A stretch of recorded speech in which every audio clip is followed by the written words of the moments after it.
Welcome all back to a new chapter of social studies, and that's lesson 5, movement towards independence. It's going to be an interesting chapter with lot many short and interesting stories added to it. And yes, of course, you will be sent few short videos which will make it still more interesting, right? So let's start. The period from 1920 to 1947 is said to be Gandhian age. Gandhian age means the period where we have seen Gandhiji coming to India after having that satyagraha, successful satyagraha movement in South Africa, and from 1920 onwards how he carried forward various satyagrahas in our own country, and all were those successful satyagrahas like salt satyagraha and many other various movements were carried out by him. So this period was usually termed as Gandhian period and the Gandhian movement of struggle for independence. The second stage of national movement of India is a struggle for having constitutional rights. अच्छा, ये जो सारी movements हो रही थी, they were for independence of a country, and even the second stage of national movement of India is said to be the struggle for having the rights in the, that is constitution rights. We have those 6 rights that we enjoy today as in our constitution. तो इसके लिए movement चल रही थी to enjoy those freedom, to enjoy the rights. Moreover, it is a struggle for India's freedom also. This struggle passed through a stream of events. मतलब ये जो struggle हुई थी इंडिया के फ्रीडम के लिए, वो एक या दो इवेंट नहीं हुई थी कि ये कुछ हुआ एक दो दिन और मिल गया फ्रीडम हमें. No, it passed through lot many events and it had a uniform effect of it. So let's see the effects in this chapter. Simon Commission, 1942. Montfort, that is Montecalm 1919. Amendment मतलब कि पूरा नहीं बदलना लेकिन एक slide थोड़ा सा बदलाव ले आना. So Montfort Amendment declared that a commission, that is a group of people, should be sent to India after 10 years to examine the effect, that is the impact and operation of the constitutional reform, and to suggest more reform for India. But 2 years later government appointed Simon Commission. अब तय ये हुआ था कि 10 साल के बाद एक कमीशन भेजी जाएगी इंडिया को में, that is from England, and थोड़े बहुत सुझाव पेश किए जाएंगे. New reforms will be suggested to the Indians. This will be constitution reform, मतलब थोड़े बहुत बदलाव ले आएंगे इन द कॉन्स्टिट्यूशन. लेकिन हुआ ये कि 2 साल में ही उन्होंने साइमन कमीशन को अपॉइंट किया. Right, government appointed Simon Commission in 2 years. Commission consisted of Sir John Simon and 7 other members, that is total 8. Counting Sir John, total 8. All of them were members of British Parliament. अब ये all 8 members कौन थे? तो British Parliament के members थे. अब आ क्यों रहे थे इंडिया में सजेशन देने, कॉन्स्टिट्यूशन रिफॉर्मेशन लाने, जिसमें कि इंडिया के लिए कुछ बदलाव लाना था, इंडियंस के प्रॉब्लम सॉल्व करने थे. लेकिन वो लोग इंडिया के प्रॉब्लम सॉल्व करने जा रहे थे जिनको इंडिया के बारे में कुछ पता ना था, जिनको इंडिया के धर्म के बारे में नहीं पता था, जिनको इंडिया के rules and regulations and traditions and culture के बारे में नहीं पता था. वो लोग आ रहे थे to have a meeting to bring the constitutional reform for the Indians. और एक भी इंडियन मेंबर का इंक्लूजन नहीं था इस मीटिंग में. So this is what the Indians revolted, कि हमारे लिए अगर कुछ कर रहे हो तो हमारे लोगों का उस मीटिंग में होना ज़रूरी है. But they didn't do it. The Britishers had only those all 8 members in the British Parliament as Britishers, not a single Indian. Indians recommended inclusion of Indian members in the commission. Indians ने तो सुझाव दिया कि भाई Indian members को तो लेना होगा ताकि हमारी इंडियन सोसाइटी के प्रॉब्लम्स पेन्स आप समझ सको, हम समझा सके आपको. But Britishers rejected this recommendation, मतलब सुझाव, सजेशन. तो हमारा ये सजेशन ब्रिटिशर ने तो रिजेक्ट कर दिया. No Indians will be allowed. So the Indian decided to oppose it. Simon commission was greeted with strikes. तो जैसे Simon commission when they entered India there were strikes all over the country. Assembly मतलब बहुत सारे लोगों का इकट्ठा होना, meetings करना, रास्ते पे जुलूस निकालना, that is procession. Loud slogans of Simon go back and unfurling of black flags and April, मतलब कि काले झंडे लहराए गए, काले कपड़े, मतलब they used to show that black was a sign of their revolt and it shows the sign of negativity, right? And the British government suppressed the movement mercilessly. फिर तो बहुत ही क्रूअली ब्रिटिशर ने इंडियंस को मारा, पीटा, torture किया. Mercilessly मतलब बिना दया के, बिना दया भाव, right? Very mercilessly they suppress this movement. Assistant police superintendent order lathi charge on लालाजी's प्रोसेशन. और तभी एक प्रोसेशन ऐसा भी निकला था जहाँ पे उनके लीडर थे लाला लाजपत राय, और ब्रिटिश गवर्नमेंट ने ऑर्डर दे दिया कि भाई उन पे अटैक किया जाए. And Lala Lajpat Rai was injured seriously while taking the leadership of this procession Lahore. Few months later he passed away. The news of Lalaji's death instigated, means it increased, created, आग लगाना जो हम कहते हैं. It instigated Veer Bhagat Singh, Sukhdev and Rajguru, and thus this was the reason why these three, that is Bhagat Singh, Sukhdev and Rajguru, killed Saunders. Then there was a Nehru committee that was set up with the opposition of Salmon Commission. Hindi Wazir Burkan had presented a draft of the constitution as in Salmon Commission, in which it stated that Indian leaders of all the parties should frame, that is formulate, proper constitution which the British government will further think upon. अब Simon commission को तो हमने oppose किया, तो हिंदी वजीर बुरकेन head ने एक draft present किया, राइट, जो सैमन कमीशन में प्रेजेंट करने वाले थे कि भाई इंडिया के लिए कॉन्स्टिट्यूशन इस तरह का होगा. You know what is constitution, we have already done. तो वो कॉन्स्टिट्यूशन जो सैमन कमीशन में प्रेजेंट होने वाला था, वो बुरकेन हेड ने प्रेजेंट किया इंडियन लीडर्स के सामने जब हमने इस सैमन कमीशन को अपोज किया विद स्ट्राइक्स एंड ऑल. अब ये हिंदी वजीर बुरकेन हेड ने जैसे ही ये प्रेजेंट किया तो उन्होंने कहा that just go through this constitution and think upon it and you can frame your own constitution. British government will think upon it, हम सोचेंगे इसके बारे में. Stated that the Indian leaders of all the parties should frame appropriate constitution which the government will further think upon. By understanding the challenges of this report, National General Assembly President drafted Nehru Committee report. अब ये तो एक challenge डाला था britisher ने, हिंदी वजीर बुरकेन head ने हमारे सामने एक चैलेंज फेंका था कि आप कॉन्स्टिट्यूशन बना के तो दिखाओ, हम भी तो देखें आप कैसे कॉन्स्टिट्यूशन बनाते हो. Let's see how much knowledge you people have, like us, like Britishers, to frame the constitution. अब बना के दे दो हमें, हम सोचेंगे बाद में. British government will think upon. अब ये चैलेंज तो समझ में आ गया इंडियन लीडर्स को. उन्होंने नेहरू कमेटी बिठाई. This report which was given is known as Nehru report, which states the dominant status, independent judiciary, fundamental rights, adult suffrage. और हमने जो रिपोर्ट नेहरू रिपोर्ट बनाया उसमें वो सारी चीज़ें लिखी गई थी जो आज हमें मिल रही है हमारे constitution through, that is dominion status, independent judiciary, are 6 fundamental rights, are voting rights, that is adult suffrage. And eventually अब जो होना था वो तो फिक्स था ही कि British government rejected the recommendation made in this report.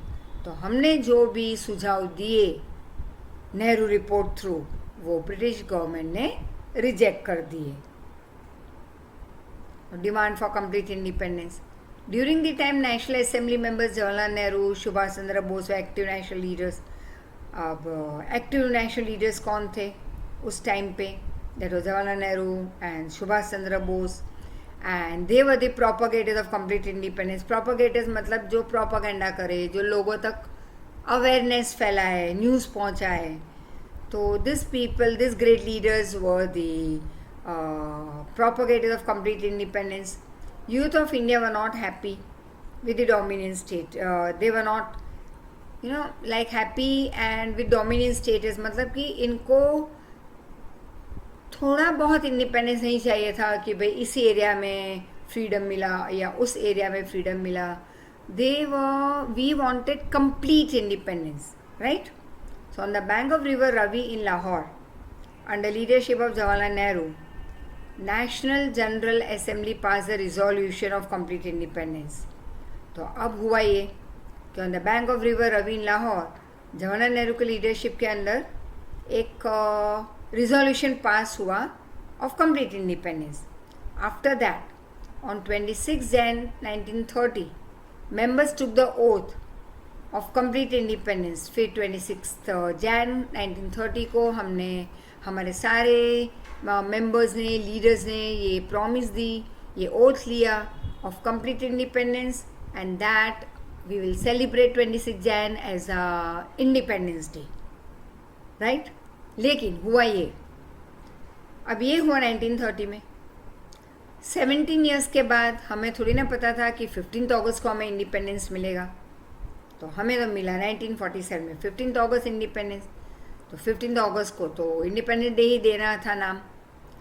अब ये 26 Jan का भी इम्पोर्टेंस बहुत है क्योंकि यहाँ पे तो ओथ लिया गया था ऑफ कंप्लीट इंडिपेंडेंस, राइट. तो फिर हमने 26 Jan को नाम दिया रिपब्लिक डे. और नवंबर में ऑलरेडी हमने हमारा कॉन्स्टिट्यूशन लिखना कंप्लीट कर लिया था in 1949 November. But we waited for 2 months for 26 Jan to approach, and then we implemented a constitution on 26 Jan 1950, right? So 26 Jan is said to be a Republic Day. Very interesting. You will see a short video also on this Dandi Yatra, and started from 12 March till April 6th as a part of civil disobedience movement. Gandhiji decided to go to Dandi village by sea coast to break the salt law. अब गांधी जी ने तो decide कर लिया था कि as a part of civil disobedience movement he will go and break the salt law and he will go to Dandi village by sea coast. अब civil disobedience movement मतलब, जैसे मैंने पहले भी समझाया था, काम करो भी मत और लड़ो भी मत, ऊंची आवाज़ भी मत करो, पीसफुली चुपचाप, होमवर्क भी मत करो, टेस्ट भी मत दो और ना भी मत बोलो, ठीक है ना. तो सिविल डिसओबीडियंस मूवमेंट, डिसओबे करो रूल्स एंड रेगुलेशन को but with full mannerism. That is what Gandhi ji carried out over here, कि disobey government rules but with full civility, no violence. So on 11th of March evening, in the assembly of thousands of people, that is get together, that is coming together, that is assembly of thousands of people, the message of Satyagraha was sent. Even if people got arrested, with strong determination of non-violence, struggle against government continue. और गांधी जी ने ये भी message दिया कि हम struggle continue करेंगे, हम पकड़े जाएंगे, हमें मारा पीटा जाएगा, but we will follow non violence, right. Violence से दूर रहेंगे and in this struggle against government, और हम ये कंटिन्यू करेंगे. On 12th March 1930, under his leadership Gandhi ji started Dandi Yatra with his supporters from Harijan Ashram, नव गांधी आश्रम, सिंगिंग द हिम वैष्णव जन तो तेने कहिए जे पीड़ पर आई जाने रे. गांधी जी सेड इन दांडी यात्रा 29 March 1930, I shall die the death of crow and dog, but I will not return to the ashram without achieving freedom. That is complete independence. That is, I will die the death that is on the way. Maybe roadside death I'll get, that of a crow or dog like. But I'll not return to this ashram till I achieve, till I attain complete independence for my people, and brave never run from the battlefield. The one who runs by seeing the struggle is not brave. तो battlefield से या struggle से या डर देख के जो लोग भाग जाते उसको हम ब्रेव नहीं कहते. तो ब्रेव कौन है? जो भागते नहीं, दुख देख के, स्ट्रगल देख के, चैलेंजेस देख के, प्रॉब्लम्स को फेस नहीं करने वाले डरपोक होते हैं. Gandhi ji along with his supporters started the Dandi Yatra. This march was 370 kilometers, which included Raslali, Bareja, Nadiyad, Anand, Boryavy, Ras, Jambusar, Bharuch, Surat, Navsari, as well as small regions, villages, districts. During Dandi March in this region, people explained the reason for civil disobedience movement and breaking the salt law. अब हर एक गांव पे रुकते जाते रात को, लोगों को वहाँ पे मीटिंग में गांधी जी और उनके फॉलोअर्स समझाते कि हम क्यों ये डांडी यात्रा पे निकले हैं, रीज़न क्या है सिविल डिसोबीडियंस मूवमेंट का, why we are out to break the salt law. तो ये सब समझ देते लोगों को, और ज़्यादा लोग ज्वाइन होते रास्ते में उनको. As Dandi march pass through the small and large towns, people use to clean the village roads, decorate their houses with toran and showed conscience for this satyagraha. Dandi Yatra had a wonderful impact in creating great faith, unity, consciousness among people. तो बहुत ही deep impact हुआ लोगों पे, बहुत ही गहरा असर हुआ इसका लोगों के मन पे, और बहुत ही अनबिलीवेबल इफेक्ट हुआ. There was unity everywhere. There was faith everywhere among the people and consciousness, awareness among people all over the country. All of the nation was having a wave of satyagraha. Gandhi ji, along with his colleagues, that is followers and supporters, reached Dandi after 24 days of march, 5th April 30. On early morning of April 6, Gandhi ji broke the salt law by picking a handful of salt from the sea coast. In a loud voice, Gandhi ji stated, "I have broken the salt law." While having a look and talk to the people, that is, while addressing the people gathered there, he said, "I by this event am applying salt to the foundation of building in the form of British Empire." मतलब कि अगर किसी चीज़ को मतलब iron की चीज़ ले लो, लोखंड, iron के रॉड पे रोज नमक लगाते जाओ, one fine day you will see it will rust, और उसके ऊपर से एक लेयर निकलता जाएगा. फिर भी कंटिन्यू करो नमक लगाना उसे, थोड़े टाइम के बाद हम देखेंगे कि वो मोटा सा जो रॉड है वो धीरे धीरे धीरे पतला होता जा रहा है, क्योंकि एक एक लेयर निकलती जा रही है उसके ऊपर से. और तुम रोज़ एक दिन मिस किए हुए डेली रेगुलरली उस पर नमक लगाते ही रहो बहुत सारा, one fine day it will break, it will fall down, right, it will crumble. Iron कितना भी स्ट्रांग हो, लेकिन नमक लगाने पे वो ब्रेक हो जाएगा, राइट, उसकी स्ट्रेंथ चली जाती है. That is what Gandhi ji just indirectly wanted to say that way, that he didn't pick up the salt and went and applied it to the pillars of the British Empire. Indirectly the meaning is this कि मैंने already ये salt लगाना चालू कर दिया है. अब British का जो बड़ा एम्पायर उन्होंने खड़ा किया हमारे कंट्री में, वो बहुत जल्द ही गिरने वाला है, right. And Shri Mahadev Bhai Desai has compared this event as Mahavinishkraman, the great renunciation. Journalists, photographers, writers, historians of India and across the world visited and published report about what they witnessed in their own newspapers and booklets. पूरे world से लोग आए थे, उन्होंने देखा. सिर्फ Indians नहीं, world over के जर्नलिस्ट, फोटोग्राफर, राइटर्स, फिर इंडियन हिस्टोरियंस थे, बहुत सारे लोग across the world. They came over here. They published the report of what they saw in their own newspapers and booklets. In this way, Dandi Yatra, which started from Sabarmati Ashram on 12 March, was nationally accepted, acclaimed, praised. वाह की गई इस चीज़ की पूरे country में, पूरे world में. Achieved its physical completion, complete हुआ ये physically, but it started applying salt to the foundation of building in the form of British Empire. लेकिन salt लगाना start हो चुका था. British Empire weak करना, ब्रिटिश एम्पायर का वीक होना शुरू हो चुका था. राइट, क्योंकि नमक लगना स्टार्ट हो गया मतलब कि ब्रिटिश एम्पायर का बेस हिलने लगा था और बहुत जल्द गिरने वाला था वीकनेस में. Civil disobedience movement generated new national consciousness among people of India. एक नई जागृति फैली लोगों में, इंडिया में. The British police beat them mercilessly, बहुत ही टॉर्चर किया, बहुत मारा, cruelly. Lathi charge, arrest, shooting, operation on women, as torture on women and children continued, but agitation didn't decrease. Agitation मतलब ये रिवोल्ट हमारा कम नहीं हुआ. और हमारे ये रिवोल्ट कैसा था? एज पर गांधी जी सीख, ये था non violent. Right, so let's move ahead.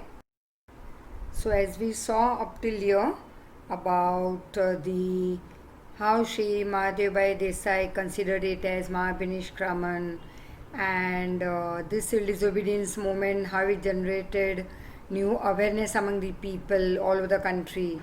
And the British police continued to beat the Indian people mercilessly, that is cruelly. There was lathi charge, arrest, shooting, operation women, children continued, but still the revolt didn't decrease. It kept on moving ahead, but that was full of non-violence. During Dandi month numerous constructive program. अब constructive program मतलब क्या कि something that you can see, which you can easily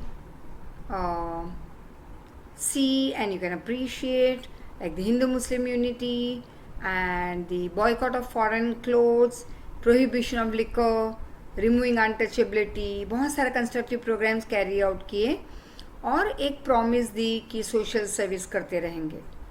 Dandi Yatra and breaking of salt law brought not only country wide awareness.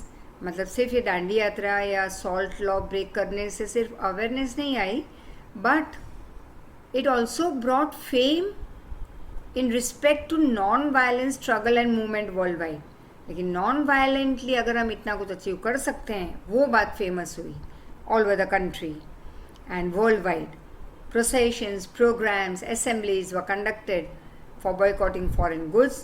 अब programs नए start किए गए इसके अंदर. वो क्या थे कि भाई foreign goods का boycott करना है, foreign liquor prohibit करना है, picketing on liquor making, not to allow the making of liquor, not giving revenue tax, not to pay the tax, but with full obedience. Civil disobedience movement मतलब कि disobey करो but with full civility, no violence. फिर satyagraha carry out हुआ to remove untouchability, to weaken this revolt and struggle of the Indian. The Britishers started lathi charge. अब हमारे ये agitation, revolt, सत्याग्रह stop करने के लिए, स्ट्रगल स्टॉप करने ब्रिटिशर ने लाठी चार्ज स्टार्ट कर दिया. Imprisonment, other torture, that is atrocities. People reacted by destroying the railway station. अब आ गया वायलेंस. अब हमने वायलेंस हाथ में ले लिया, दैट इज़ हमने रेलवे स्टेशन डिस्ट्रॉय करना शुरू कर दिया. गवर्नमेंट के post office, railway station, police station, government building सब डिस्ट्रॉय करना शुरू कर दिया इंडियंस ने. Incidents like suppression of agitation the leadership of Abdul Ghaffar Khan, frontier Gandhi at Wadala, Bombay. Struggle against foreign liquor under leadership of Kasturba Gandhi in Bombay. Rasana in Surat and in Viramgam during salt law agitation. Renunciation, that is leaving, त्याग कर देना. Renunciation of government job as well as removal of children from government school were the major highlights of this movement. अब major क्या दिखाई दे रहा था all over the country कि लोगों ने अपने बच्चों को गवर्नमेंट स्कूल में भेजना बंद करवा दिया, लोगों ने गवर्नमेंट जॉब छोड़ दी. ये सारे फिर struggle against foreign liquor and many such events took place during this movement. Now Gandhi-Irwin Pact was signed, Round Table Conference and Moratorium of Satyagraha. Gandhiji was called upon by the Britishers for the Round Table Conference related to constitution structure and reform. अब गांधी जी को बुलाया गया for the round table conference के भाई constitution frame करना. उसके constitution तो frame हो चुका था, उसमें थोड़े बदलाव लाने, तो आप आ जाइए. First round table conference was held, लेकिन यहाँ पे कांग्रेस लीडर्स एब्सेंट रहे. तो फर्स्ट राउंड टेबल कॉन्फ्रेंस तो फ्यूटाइल हो गया, मतलब 0-0, उसकी कोई असर ही नहीं हुई, कोई रिजल्ट नहीं.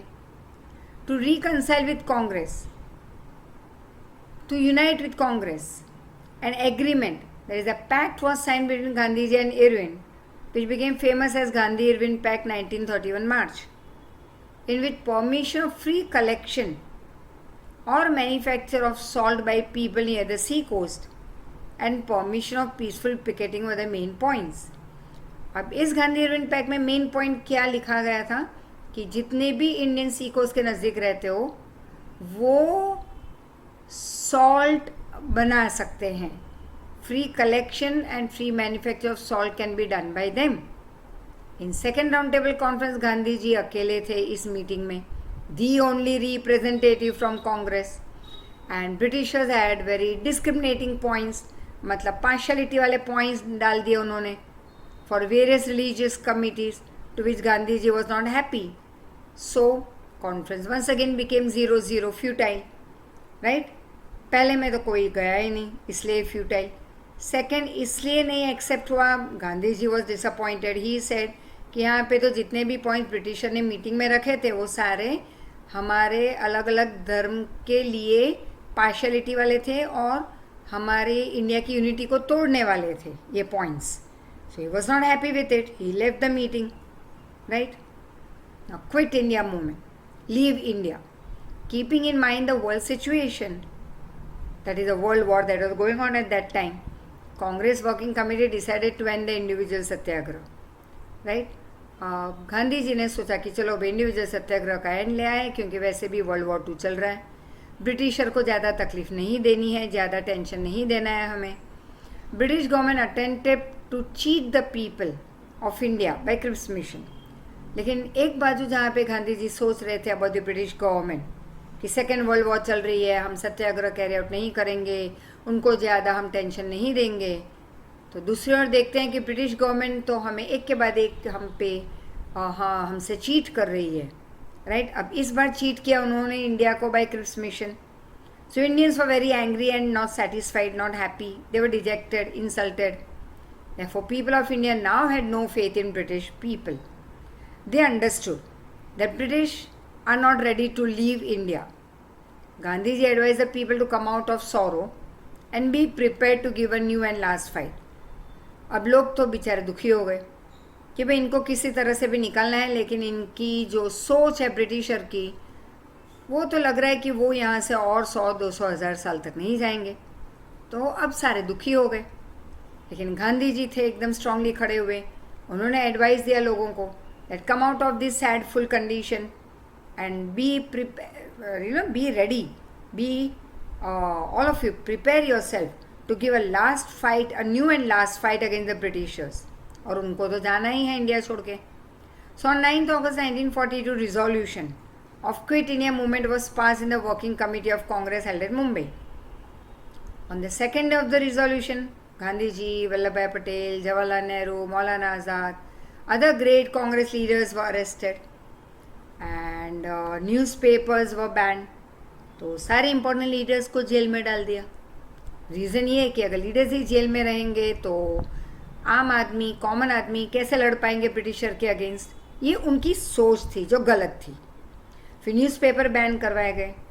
Regional and district level Congress leaders also, उनको भी अरेस्ट किया गया simultaneously, that is side by side. Arrest of Gandhi ji and other leaders resulted in nation wide strike. Gandhi ji और बाकी सब लीडर्स को जैसे ही जेल में डाला तो पूरे कंट्री में स्ट्राइक अनाउंस कर दी गई. तो this Gandhi ji said, this is the last fight in my life and therefore people of India should make all attempt to achieve independence. और गांधी जी ने कहा तब कि ये मेरे लाइफ की लास्ट फाइट है हमारे इंडिया के इंडिपेंडेंस को अचीव करने के लिए. So we will do our best to achieve independence and he gave the slogan do or die, right. Strikes during Quit India movement. The village and city regions of the country, including workers, farmers, youth, students, teachers, businessmen, women, all came ahead for this movement. सारे, हर एक cast के, हर एक जात पात के, हर एक post के, पढ़े अनपढ़ गरीब पैसे वाले सारे आ गए and they joined this movement. They came in the forefront in the movement. Workers went on strike in factories. Iron factories in Jamshedpur and cotton mills at Madras too were on strike. सारे लोग strike पे चले गए. 1 lakh mill workers of 75 cotton mill industries in Ahmedabad went on peaceful strike for 105 days. कोई लड़ाई झगड़ा नहीं, कोई रिवोल्ट नहीं, चुपचाप बैठ गए स्ट्राइक पे, right, for more than 3 months in Ahmedabad. 75 cotton mills, 1 lakh mill workers strike पे गए. College and schools observed strike. Nearly 3.5 months markets in Ahmedabad were closed. Harmful activities during Quit India movement. अब harmful activities कौन सी हुई?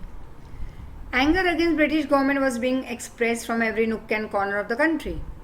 Nook and corner मतलब हर एक corner of our country से British के against तो गुस्सा जाहिर हो ही रहा था. लोग एक्सप्रेस भी कर रहे थे अपना गुस्सा अलग अलग तरीके से. Suppression against peaceful people by the Britishers led to violent situation. अब जो चुपचाप बैठे थे पीसफुली जो अपना काम कर रहे थे उन पे भी ब्रिटिशर ने टॉर्चर करना शुरू किया. तो नेचुरली अब एक नया सिचुएशन खड़ा हो गया, that was violent. People became violent. They not only destroyed, that is Indian people not only ransack the post office, telegram department, police station, railway station, government building, school, college building, railway lines, pools, bridges, roads, but they also started looting now. पहले तो सिर्फ destroy करते थे, अब destroy करने के साथ साथ लूट करने लगे of the assets, that is properties, and set on fire government properties. And in this railway incurred heaviest losses. In many of the areas people use bombs also. तो ये तो गांधी जी के रूल के अगेंस्ट था. नॉन वायलेंस वो कहते थे, लोगों ने अब अपना लिया था violence. Failure of the government in crushing the struggle. The government tried to stop this movement cruelly, with hard hand. They tried to suppress the movement. Struggle started from a small end to large extent by destroying government system. तो लोगों ने तो government की पूरी system को हिला दिया, destroy करने लगे सब कुछ गवर्नमेंट का. More than 70,000 people were imprisoned. 538 gunshots were fired. 1,028 people lost their life. 3,200 people were injured. Students were injured in gunshots, especially in Ahmedabad and Patna. Unique means very different political awareness was created. एक अलग माहौल खड़ा हुआ था among the people, कुछ अलग, जहाँ पे डर नहीं था. लोगों में एक ताकत आ गई थी, एक उत्साह आ गया था to achieve freedom, to fight for freedom. This movement gave clear warning to the Britishers and a message to the world at large that India now can not be made slave any more. अभी ये तो एक clear message ना सिर्फ British government को मिला, पूरे world को मिल चुका था कि अब कोई ऐसा कुछ बचा है ही नहीं कि इंडिया को आप नौकर बना सको. अब तो आपको निकलना होगा इंडिया छोड़ के. You will have to quit India very soon. The struggle really signalled by the people of India to Britishers to quit India. और ये जो स्ट्रगल थी वो सिग्नल दे रही थी ब्रिटिशर्स को that please now be out of India, now you can't stay over here. The people of India now wanted full independence. Amendment, थोड़ा बहुत बदलाव for dominion status was almost invisible by this struggle. After a struggle of 5 years, India achieved independence. And now let's move on to Azad Hind Fauj, Subhash Chandra Bose. Subhash Chandra Bose was born in Cuttack in Orissa. That is on 23rd January 1897. You have a very interesting story and a short note too. कहा जाएगा short note, लेकिन है long note. Detail answer 4 mark. So learn it perfectly with your 1 marker. Objectives also included all. So Subhash Chandra Bose कब born हुए थे? 23rd January 1897. Where he was born? In Cuttack in Orissa state. His father's name Rai Bahadur Janakinath Bose. Who was he? He was a government lawyer in British judiciary, means a government servant. His mother Parvati Devi. She was a philanthropist. Philanthropist मतलब कि बहुत ही लोगों की सेवा करना, मदद रूप होना लोगों में, सेवा भावी. प्रेडिक्शन वॉज दैट, लोगों ने ये अंदाज़ा लगाया था दैट दिस बंगाली लैड मतलब boy will become sincere government servant, that is British government servant. लोगों को ऐसे लगा था कि पापा गवर्नमेंट लॉयर तो बच्चा भी बनेगा government servant. But he went to become a staunch, अब strict freedom fight against British empire. लेकिन जो प्रेडिक्ट हुआ था, जो अंदाज़ा लगाया गया था, उससे कुछ अपोजिट हुआ. सुभाष चंद्र बोस तो बन गए कट्टर दुश्मन ब्रिटिशर के, a strong freedom fighter. After passing exam with good marks from Calcutta's Presidency College, you will see a video on it. He went to England for further studies. He passed very difficult ICS examination, that is Indian Civil Service, at 4th number, returned to Calcutta. Seeds of revolution were planted in his mind due to insulting behavior, his attitude and pride of the British professor at the Presidency College. अब जो insulting behavior था British professor का presidency college और जो एक pride थी उन professors में, उसकी वजह से एक seed of revolution already plant हो चुका था सुभाष चंद्र बोस के दिमाग में कि रिवोल्ट तो करना पड़ेगा इनका. And because this professor always is to show very bad behaviour towards the Indians, was very much interested in the Indian independence struggle. He became active member of national assembly. He joined Swarajya party in 23. He soon became very popular leader among youth. He was in the top in civil disobedience movement, therefore jailed many times. और civil disobedience movement में तो काफ़ी बार उसकी वजह से वो पकड़े भी गए, जेल में भी गए, because he was a leader in all this movement. At the young age of 41, he was elected as president of Congress meeting, as convention at Haripura, Surat. And this showcased his ability. और उन्होंने बता दिया that I am able to do this great works for as a freedom fighter. He left Congress. अब थे तो वो गांधी जी के साथ, बाद में छोड़ना पड़ा क्योंकि दोनों के पॉइंट ऑफ जो पॉइंट्स थे डिस्कशन जिस पे वो करते या जो उनके ओपिनियंस थे उसमें काफ़ी डिफरेंस था. तो उन्होंने मेथड सेम थी दोनों की, अनटचेबिलिटी को दूर करना, Hindu Muslim unity, fight against the British government for complete independence. सोच काफ़ी मिलती जुलती, काम काफ़ी सेम थे, लेकिन फिर भी कई ऐसे उनके ओपिनियन थे जो दोनों के डिफरेंट थे. तो सोचा कि चलो अलग हो जाए, वही अच्छा है. दोनों की पार्टी अलग हो गई, दोनों अलग हो गए, अपनी अपनी पार्टी बनाई. So he left the Congress as difference of opinion with Gandhi ji had increased and he established his own party called Forward Bloc to awaken plebiscite against Britishers, to awaken एक अवेयरनेस क्रिएट करवाने के लिए लोगों में. He travel most of the regions of India. He was arrested under Indian defence code and imprison. फिर कई बार पकड़े भी गए एंड एक बार तो वो अंडर इंडियन डिफेंस कोड में भी under this he got imprison. During imprisonment he was treated very badly. He was ill treated. He was imprison at his place of residence. फिर तो एक बार घर में ही, खुद के घर में उनको बंदी बना लिया. As his health was deteriorating, क्योंकि जब जेल में थे तो उनकी हेल्थ ख़राब होने लगी तो उनको उनके घर में ही जेल बना के डाल दिया. Since he was fasting unto death he was not feeling well. He travelled in disguise of Pathan. फिर तो पठान के बेस में वो चले गए. फ्रॉम कैलकाटा, फिर पेशावर, काबुल, ईरान और पहुँचे Russia. Later on he reach Berlin, Germany, 28 March 42. Indians living in Germany welcomed him very warmly, that is very lovingly. He urged, that is he requested, the people of India through Berlin radio to fight against British Empire. He also met Hitler in Germany, discussed in detail about the independence of India. फिर उन्होंने तो Berlin के radio को use किया, लोगों को बताया that we should fight against the British people and fight for India. And he also met Hitler in Germany, जहाँ पे उन्होंने डिस्कस किया डिटेल में अबाउट इंडियन इंडिपेंडेंस. फिर वहाँ से वो रोम गए, पेरिस गए to establish military unit for Indian independence. फिर 3000 इंडियंस को उन्होंने रिक्रूट किया, एक आर्मी खुद की बनाई वहाँ पे. Rashbehari Bose, revolutionary living in Japan, he connected all this organization, establish Indian independence league. तो रसबिहारी बोस बहुत इंपॉर्टेंट थे, एक leader. He was revolutionary living in Japan, जिन्होंने सारे ऑर्गेनाइजेशन को चेन अप कर दिया, दैट इज लिंक किया and establish Indian independence league to make India free. Azad Hind Fauj was set up. Presence of 100 Indian delegates from Malaya, Japan, Sumatra, Java, Hong Kong, Borneo, Andaman, Burma, that Brahmadesh, now Myanmar, were in the organization. तो बहुत सारे लोगों ने इसमें member बने, जैसे मलया, Japan, Sumatra, Burma, Andaman, अलग अलग देश के लोग यहाँ पे आए. तो 100 Indian delegates came from these different places. And in that, Mohan Singh, a war prisoner arrested by Japan, was also present. Moreover, Rasbihari Bose voluntarily retired as the head of INA. So next comes Azad Hind Fauj and Indian Independence League. So as we move ahead with the new topic over here, we see about the Azad Hind Fauj and the Indian Independence League. After breaking the tight British security, मतलब कि सुभाष चंद्र बोस को उनकी तबीयत ख़राब होने की वजह से जेल से ले आए थे हाउस अरेस्ट में, मतलब उनके खुद के घर में उनको अरेस्ट करके रखा हुआ था, बट वहाँ से भी वो भाग निकले.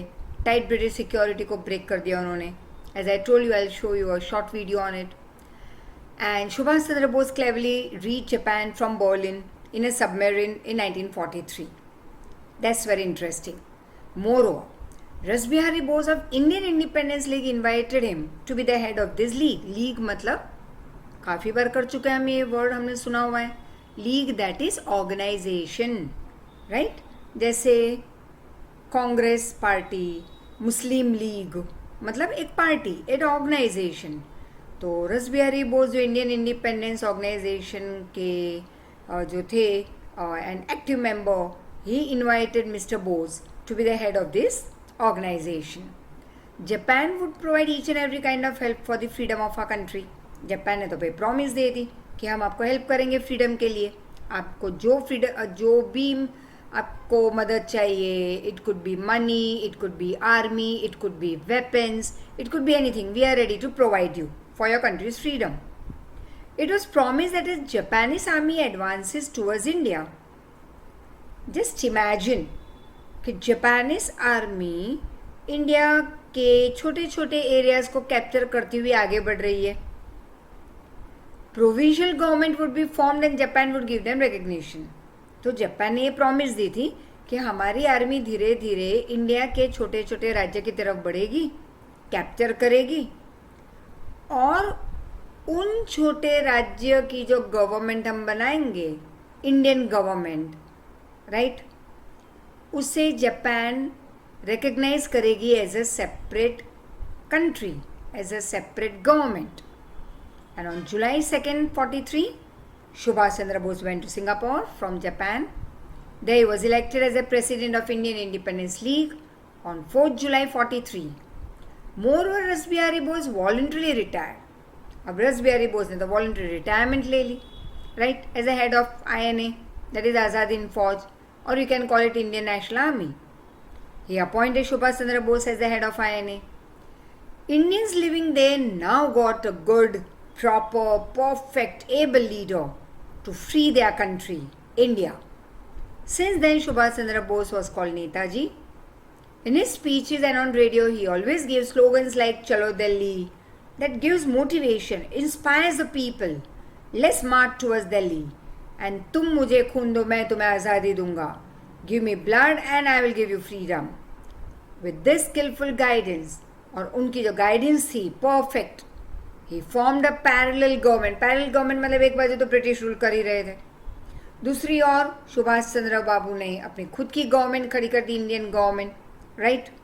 He tried to convince, समझाने की कोशिश की उन्होंने, and requested the Indians living in south east Asia to sacrifice everything for the independence of their country. Establishment of the small area government by Subhash Chandra Bose.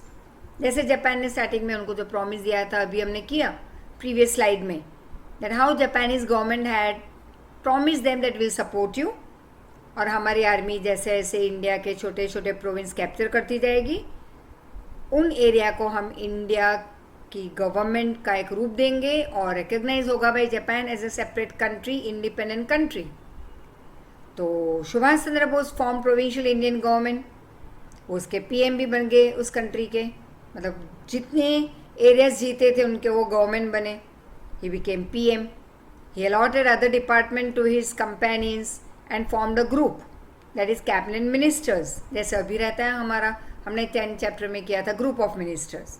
This government was recognise by many countries, और बहुत सारी country ने recognise किया सुभाष चंद्र बाबू की इस Indian government जो नहीं बनी थी उसे, like Japan, Germany, Italy, nationalise China, Burma.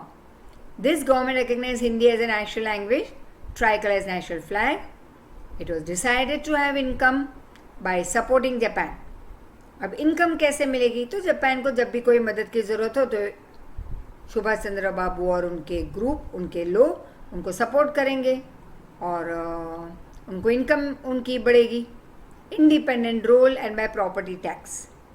Netaji visited Andaman Nicobar island, named it as Shahid, that is martyr, and Swarajya, that is independence. Last step in martyrdom of Subhas Babu. In May 1944, under leadership of Netaji, his military units captured Rangoon from Kohima, now the capital of Nagaland. Then it marched. तो फिर तो नेताजी की military आगे बढ़ती गई. Then it marched towards Imphal, now the capital of Manipur. But after the dropping of 2 atom bombs at Nagasaki and Hiroshima in Japan, अब सबसे बड़ा सपोर्ट कौन था सुभाष चंद्र बाबू की गवर्नमेंट को खड़ा करने के लिए? जापान. अब जापान पे ही अमेरिका ने end of the second world war के टाइम पे 2 बॉम्ब डाल दिए, एटॉमिक बॉम्ब, राइट, और नागासाकी एंड हिरोशिमा. तो जापान डिस्ट्रॉय हो गया. अब जापान कोई ऐसी स्थिति में था ही नहीं, वो तो सरेंडर हो गया. कोई स्थिति ऐसी नहीं थी कि जापान अब सुभाष बाबू को सपोर्ट करे. Thus, this is how there was the end of Subhash Chandra Bose military also. So, British and thus the financial support to the provincial government stopped. तो जो monetary support आ रहा था जापान की तरफ से towards Netaji, it stopped. British aircraft started warfare against आज़ाद हिंद फौज. अब britisher ने तो तैयारियां कर ली, लड़ाई की against आज़ाद हिंद फौज. So the condition became still more serious, critical, problematic. And on 18th August 45, Subhas Babu started from Taipei airport of Formosa for Tokyo, but his plane caught fire and he got serious burns. And while undergoing treatment, he died. The mystery of his death has remained unsolved till today. Achieving independence and partition of India. Now, the day of that independence, how we achieved independence, how India was divided into two. So the commanders of Indian National Army were arrested as prisoners of war. तो जो Indian national army के सुभाष चंद्र बाबू के army के जो commanders पकड़े गए थे as prisoners of war and they were accused of treason. तो उन पे इल्ज़ाम लगाया गया था and they were put on trial और उन पे केस चला. Vallabhbhai Desai and Jawaharlal Nehru pleaded their case. उन्होंने उनके केस लड़ाई किसने की केस के लिए? Jawaharlal Nehru and Vallabhbhai Desai, they were the lawyers. The whole country took deep, that is keen interest in the case of these IRA members. And the British government inflicted them with punishment. अब British government ने तो बहुत ही strictly punish किया उनको. तो पूरे India में protest करने लगे लोग that this is not done, right? There were protests against them in the whole country. So bowing, that is accepting the people's opinion, that is populist opinion, government had to withdraw the punishment. अब government को तो punishment withdraw कर लेनी पड़ी. This events and with the naval mutiny, मतलब जो war हुई थी नेवी में of Bombay 1946, British realise their rule in India will no longer be now acceptable, tenable. अब तो उनको देश छोड़ना ही होगा. On Feb 20, 1947, Attlee, the PM of Britain, announced that the British government shall give all the powers to the government of India. और फिर ये डिसाइड हुआ on 20th Feb 1947 कि PM of Britain उन्होंने अनाउंस किया कि ब्रिटिश गवर्नमेंट सारे powers India की गवर्नमेंट को हैंड ओवर करेंगे as per the cabinet mission formula, और इंडिया को वो क्विट करेंगे हमेशा के लिए बाय जून 1948. दस इन दिस चेंज सिचुएशन, अब सिचुएशन तो चेंज हो गई, होना था कुछ और, हो गया कुछ और. तो Mountbatten was appointed as viceroy in place of Lord Wavell. When he took charge of his post, communal riots already had started. Communal riots मतलब दो धर्म के बीच की लड़ाई, हिंदू मुस्लिम. This started in our country. खून खराबा, riots, destruction of government property and everything. Life of so many people was at risk, and the condition of India had become worst, pathetic. In July 1946, Congress secured 201 seats out of 210. Muslim को 73 seats milli out of 78 from different small provinces or regions of India for the prior formation of Constituent Assembly. Constituent assembly मतलब constitution बनाने के लिए एक group बनाया था, that is constituent assembly, जिन्होंने बैठ के कॉन्स्टिट्यूशन लिखा था हमारी फ्री कंट्री का. Now this party pressurise the government, Muslim party, उन्होंने गवर्नमेंट को प्रेशराइज किया कि हमें अलग पाकिस्तान बनाना है ऑन 16 अगस्त 46. तो टेरिबल कम्युनल राइट्स आ गए, tumult, torture, violence spread all over the country India. Looking at the situation in India, Sardar Patel, Jawaharlal Nehru and other Congress leaders, they felt कि अब तो कोई रास्ता बचा ही नहीं है. एक रास्ता है कि भाई पाकिस्तान दे दो अलग, तब जाके इंडिया में शांति बनी रहेगी. So all these great leaders thought that there is no other alternative except accepting.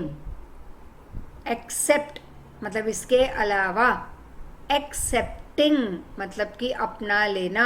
तो दो डिफरेंट एक्सेप्ट का मतलब कि देर इज नो अदर रास्ता to accept the demand of Muslim League for Pakistan, because Muslim League and Jinnah insisted for separate Pakistan.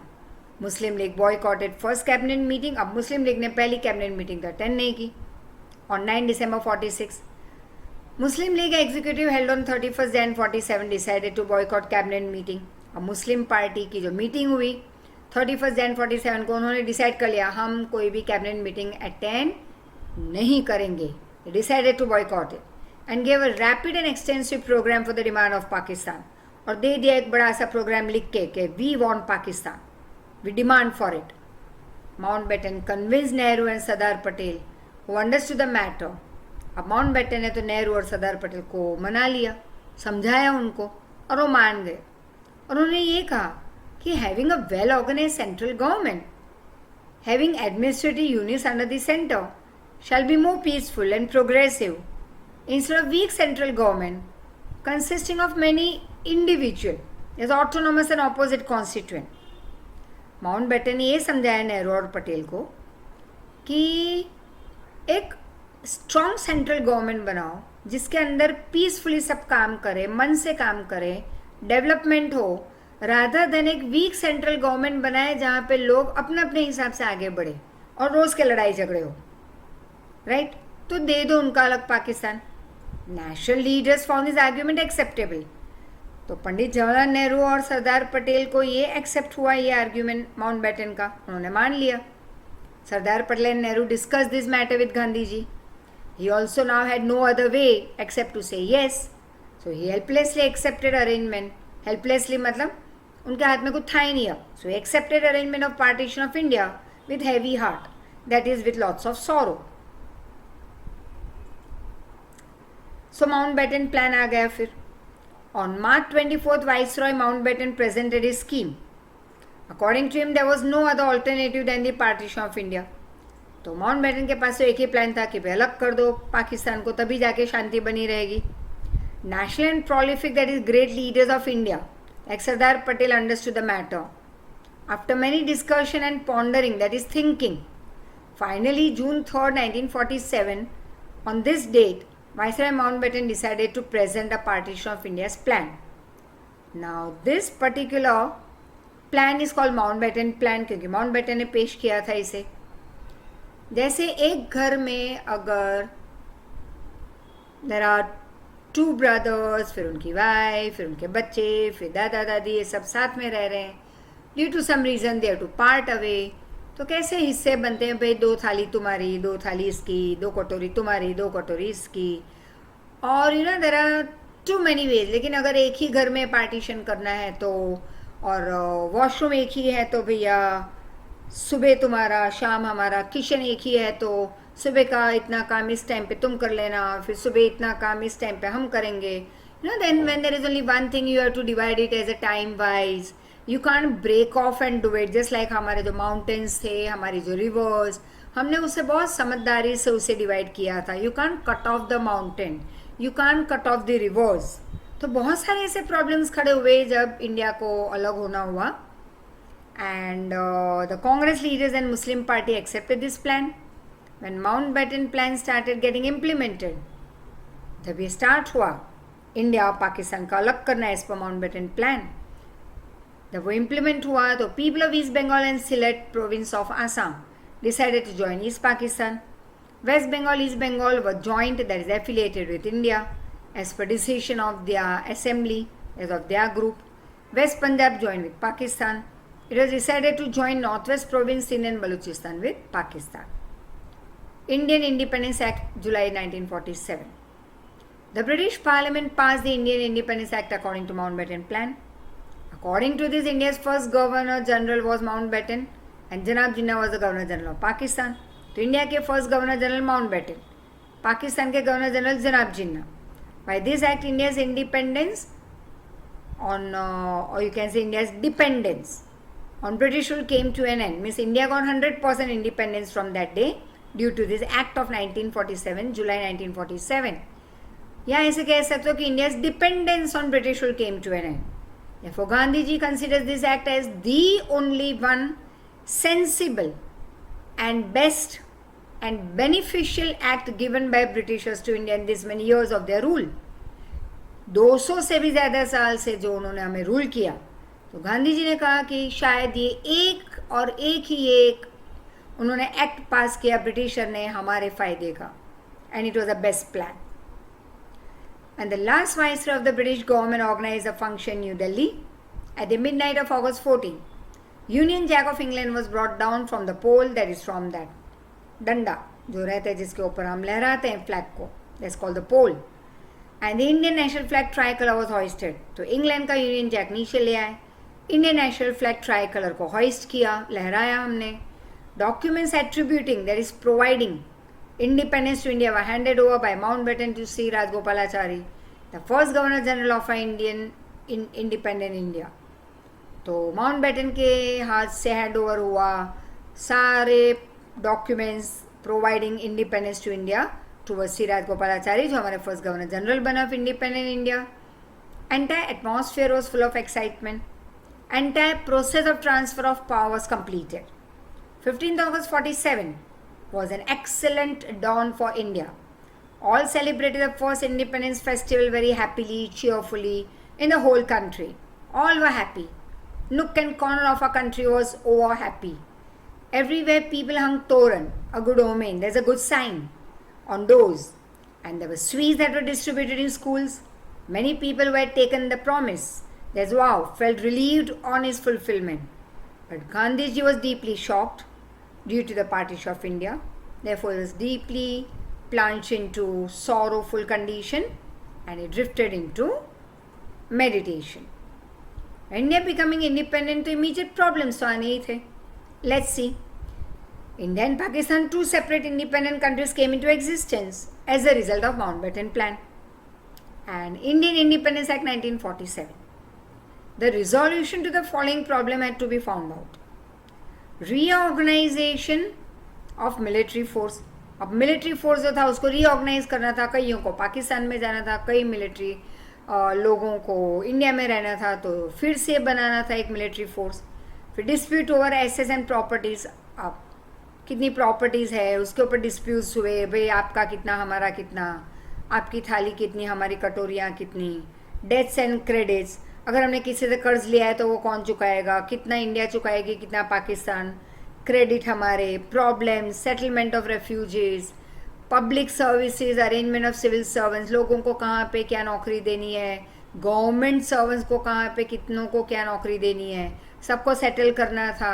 Administrative staff को settle करना था. Demarcation, that is drawing of the international boundaries on east and west of India to be fix etcetera. So 5-member committee consisting of 2 representatives each from India and Pakistan was formed under chairmanship of Lord Mountbatten. तो फिर 5 member की committee बिठाई गई, 2 from India, 2 from Pakistan, और 5th थे Lord Mountbatten. Under his chairmanship started this meeting. Committee appointed different commission consisting of experts of related subject to solve the problem. अब अगर military related problem है तो उस committee में बुलाते थे उस मिलिट्री रिलेटेड एक्सपर्ट को.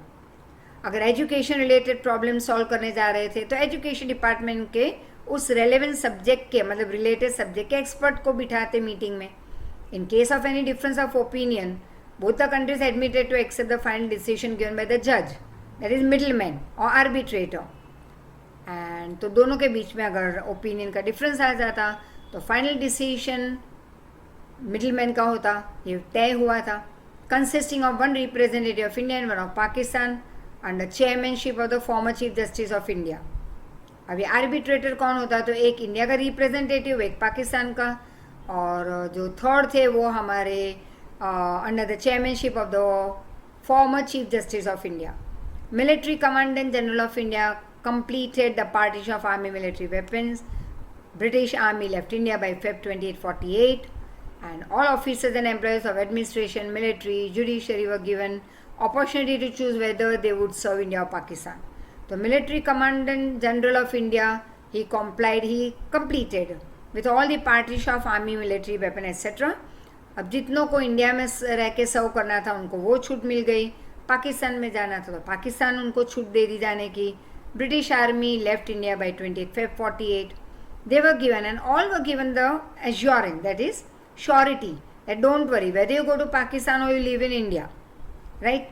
जहाँ पे भी रहो तुम्हें तुम्हारी पे मिलेगी, अलाउंसेस मिलेंगे, सर्विस की सिक्योरिटी मिलेगी, पेंशन मिलेगा, etcetera. A large number of refugees from both the countries migrated. कई लोग यहाँ से पाकिस्तान चले गए, कई पाकिस्तान से यहाँ आ गए as refugees, leaving their houses and properties. India solved the great, a big or tremendous problem of their rehabilitation. फिर से इन लोग जो यहाँ पे आए एज रेफ्यूजीज, उनको घर देना, उनको नौकरी देना, उनको उनके रेस्टोरेशन के लिए काम किया वेरी स्किलफुली एंड पेशेंटली हमारी गवर्नमेंट ने. The then Deputy PM and Home Minister Sardar Patel merged, that is joined, about 562 small and big princely states of India into Indian Union. तो ये एक आसान काम नहीं था, बहुत ही strong man could only do all this thing, and that was Sardar Patel. इन्होंने 562 small and big princess state को मर्ज किया, मिक्सअप किया, एक इंडियन यूनियन बनाया. Sardar Vallabh Bhai Patel strong determination, iron will power and diplomatic negotiation, मतलब he did meetings, diplomatic meetings, and solve the problems of the country. Yet long-term planning to find a solution to problem like effects of communal riots. लेकिन आज भी जो long term हमारे planning चल रहे हैं, solution हम ढूंढते रहते हैं, राइट्स होते रहते हैं, communal riots due to partition जो हुए थे आज भी कहीं ना कहीं चल रहे हैं. वो shock of Mahatma Gandhi his death to make independent India self dependent with the help of good government. Weak condition of Indian agriculture उसे बेहतर बनाना था. Create an atmosphere of peace and harmony, tranquillity in the country. The internal external security of the country etcetera became very necessary. तो काफ़ी कुछ अभी करना बाकी था, but it was just a starting, and that is what Sardar Patel, the great great great personality, it was due to him that today we are living as under one shelter as Indian Union. और वैसे भी उसके बाद की next generation की government India को develop करती हुई आ रही है, काफ़ी सारे प्रॉब्लम सॉल्व भी होते जा रहे हैं, but still there are many to be solved. And yes, that all those things we will learn in detail, of course, in a very interesting way, and that will be in your 10th standard related to economics. Highly interesting, yes, of course. So this was on demand, chapter 5th. And next on demand जो मुझे WhatsApp पे मिल रहा है कि भाई आप हमारा 11th chapter भी complete करके दे दो. So 11th chapter of essays I am starting and providing to you in the next lecture. So thank you so much, and और थोड़े जोर शोर से हम आएंगे. It was just my first lecture in this my 15 days time period. तो I tried my level best to raise my voice, to reach up till your heart, to reach up till your lungs and all, but trying my level best, and hope you have loved this lecture, and thank you so much. ठीक है, history है, अच्छा नहीं भी लगा होगा, फिर भी झूठ मूठ का एक बार हाँ बोल देना मुझे व्हाट्सएप पे that ma'am we loved watching the video, right.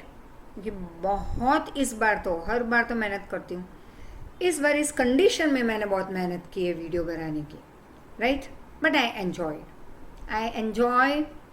And I am happy that on the other side my dear children are watching me, and we meet very soon with your new demand chapter 11. और उसके अलावा अगर कोई demand है तो please please please give me a call या WhatsApp कर देना, ठीक है. Take care all of you. Mask, social distancing वो तो हम भी काफ़ी रखते थे, but we don't know what happens when. So take care. 6 feet का डिस्टेंस रखो. मैं तो कहूँगी अब से तो 10 फीट का डिस्टेंस रखो सबसे, राइट. बेस्ट फ्रेंड हो या बेस्ट फ्रेंड ना हो, but distance and mask. So take care. Love you all. Bye. Thank you so much.